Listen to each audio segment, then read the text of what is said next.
I meet lots of interesting people who I want to help, and the best way for me to give back is to quickly share who they're helping professionally and who they wish they could privately or philanthropically help more. And I help you by keeping the interviews short and sweet. People in my circle can pick and choose who to directly and indirectly help with their business or charitable contributions. Who are you helping? Don't forget to subscribe or follow me on YouTube and TikTok so that they start paying me to do more interviews like these. Let's get started. Hey everybody, I'm Dan Fredenberg, and this is for Who Are You Helping? Today I'm joined with Jerry LoCoco. Jerry, how you doing today? Good, Dan. Thanks for having me.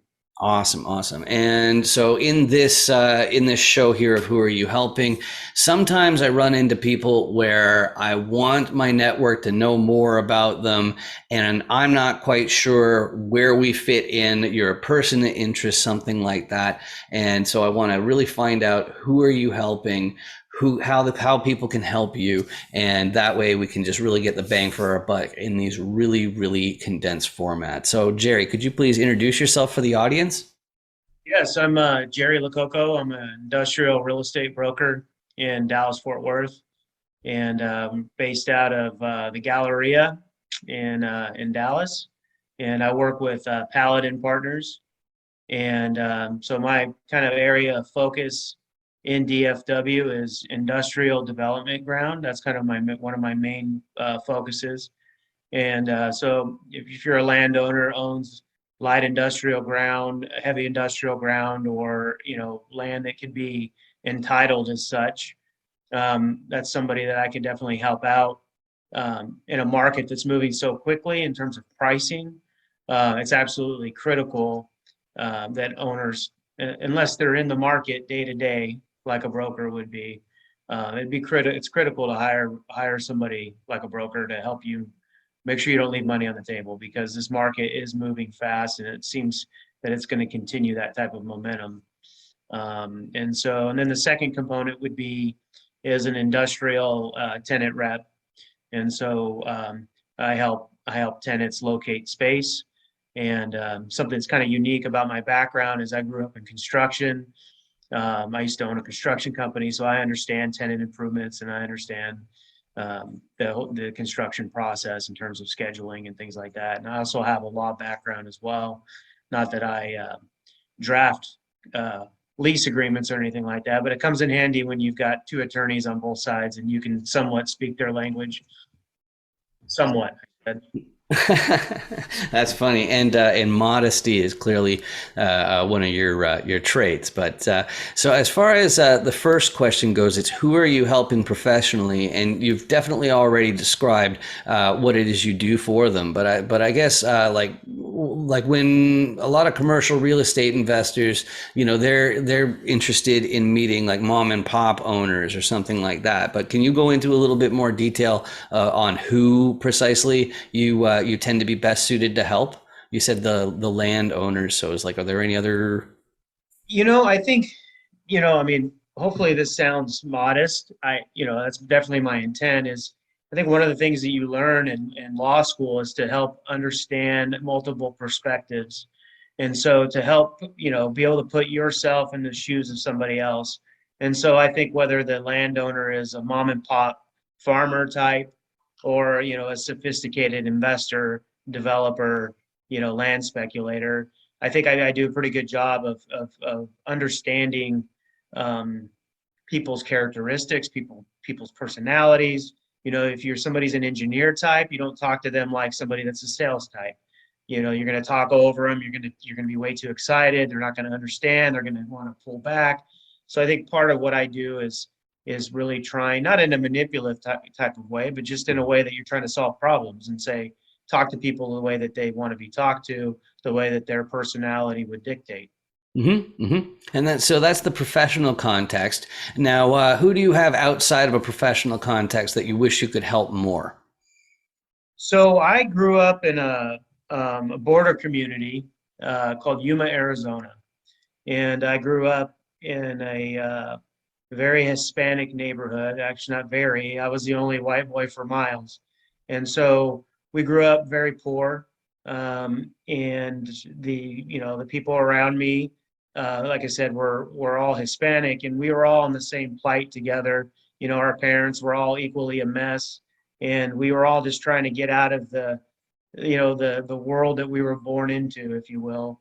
And so for me, my heart lies in communities like Yuma. There's a lot of really good, hardworking people in those type of communities, and they don't always get a fair shot. And I hate using words fair shot, Mm. Mhm. but particularly in Arizona, if you're not in that Phoenix metro bubble, you really don't get a fair shot in many ways. And so for me, I've felt like, and to the extent I have so far, is to be able to help out other people in those type of communities. And so if I could pick one in general, it would be something that's on my heart. Now it'd be the Children's Museum of Yuma County. And so, um, there's not a children's museum, and I can't help but think, what a great thing that would be for a community that is, has a lot of poverty, to have something that could ignite young minds as to the potential for their life, and to help point them and orient them in the right direction, and to aspire for more. And so because like I also know that you know more about my figure it out body of work than the average person. So I think that between the two of us, we could probably iron out exactly what the issue was. I bring up figure it out because that was also me finding out what, as far as controversialness, what buttons can you press? How can you actually navigate those waters? And one of the ways I was able to do it is I avoided buzzwords. So you were saying fair chance, and I think the synonym would be clear path.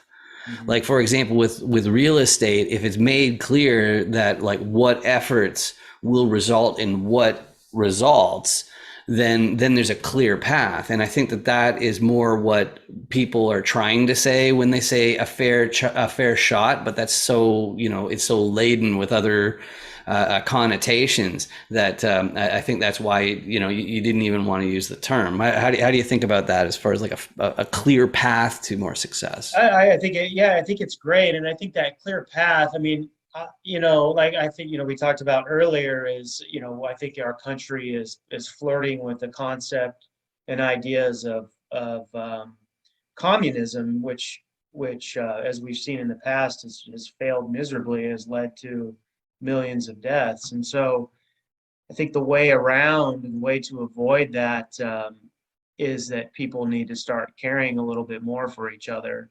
And it's easy for me to say, well, you need to do that. Well, maybe I need to do that, right?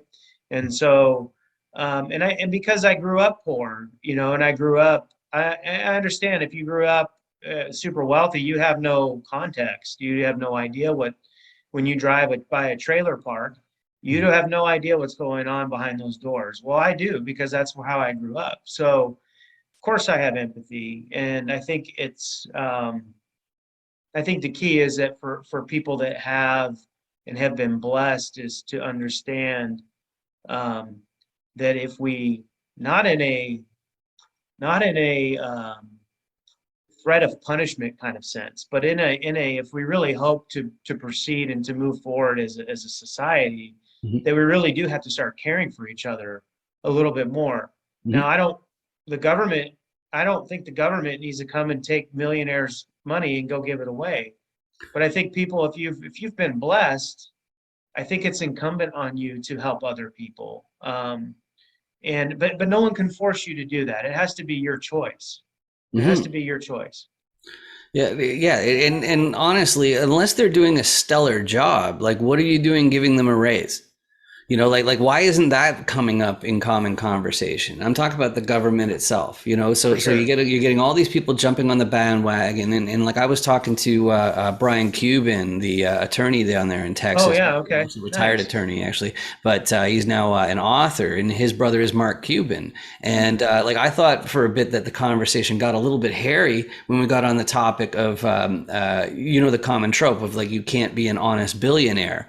You can only get there by by ripping off a whole bunch of people, and all that kind of stuff. And that's what I asked him. So make sure you stay tuned for that on my channel. There's a good reason to subscribe. Yeah.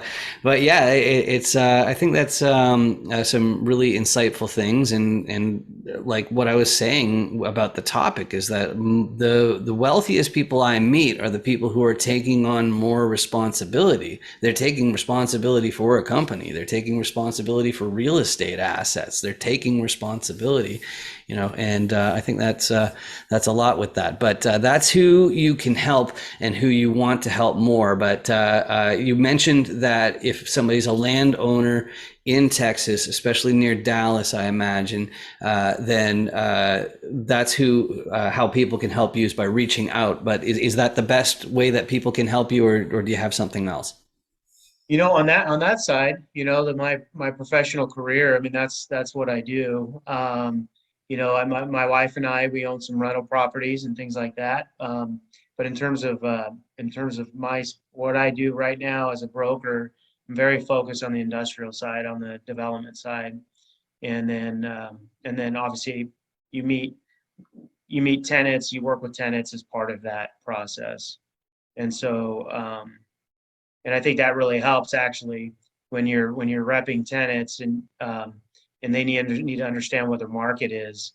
If you're right in the mix of it on the development side, and you understand, what a building costs per square foot. I mean, you really know what the true costs will be. Because the market's moving so fast. So you'd be able to articulate to a tenant, it's like, okay, well, here's a building today, and this is the price per square foot. We know what construction costs are doing. We know absorption, and we know that, if you wait, there's a high probability that you're going to pay X plus 10%, X plus 20% if you don't pull the trigger today. That's Mhm. pretty, I mean, because the market's moving so fast, it's a scenario. There's a bunch of scenarios that aren't very typical um, in a slower moving market. And I think that's where, working with people that are in the market is so important. Mhm.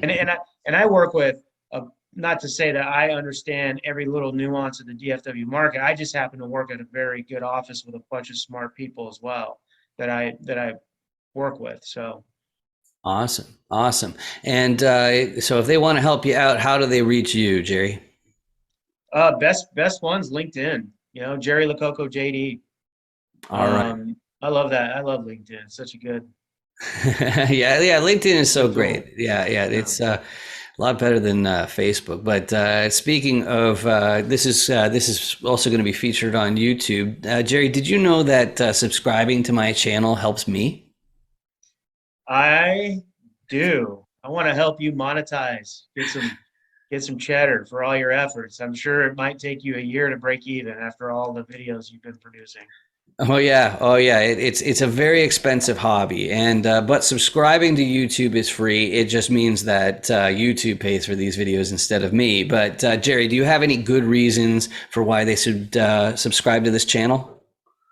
Great information. You meet some really cool people. I mean, you know, um, I drive a lot up here, obviously, because it's 30 minutes in DFW is nothing, so I spent a lot of time listening to videos like this on YouTube, and it's a great way to learn and to reach out and to connect with people. Awesome. Thanks so much for this. This has been awesome, Jerry. Sure. Thanks, Dan. All right, great.